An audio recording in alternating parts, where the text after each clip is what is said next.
ஓம் நம் கணபதியே நமக. அனைவருக்கும் அன்பு வணக்கம். கிராமத்தில் தன் அம்மா அப்பாவை பார்த்துவிட்டு 3 நாட்கள் தங்கி செல்லலாம் என்று வந்தனர்.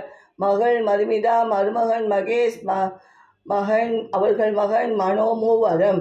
காலை எழுந்து பல் தேய்த்து விட்டு வாசலில் நின்று கொண்டு, மா என் பூஸ்ட் மா என்று கேட்டான் மனோ.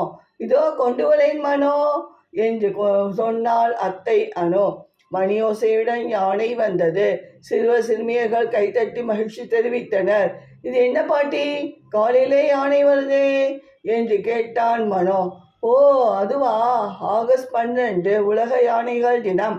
அதையொட்டி கோயில் யானை 5 நாட்கள் கிராமத்தை வலம் வரும். வழியில் பல யானையிடம் ஆசி பெறுவர். யானை பழங்கள் யானைக்கு சாப்பிட கொடுப்பார்கள் என்று சொன்னால் பாட்டி பாரு. ஓஹோ அப்படியா பாட்டி என்று சொன்னான் மனோ.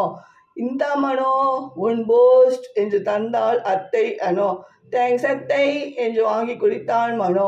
இங்கே வாப்பா மனோ, இப்படி உட்கார், நான் சொல்வதை எழுதுப்பா என்று சொன்னார் தாத்தா தாமு. இடது கையால் எழுத ஆரம்பித்தான் மனோ. என்ன மனோ, நீ இடது கையால் எழுதலே என்று கேட்டாள் பாட்டி பாரு. ஆகஸ்ட் 13 இடது கை பழக்கமுடையோர் தினம். சார்லி சாப்ளின், சச்சின் டெண்டுல்கர், அமிதாப் பச்சன், ஏஆர் ரஹ்மான் போன்ற சாதனையாளர்கள் பலரும் இடது கை பழக்கமுடையவர்கள்தான் பாரு என்று சொன்னார் தாத்தா தாமு.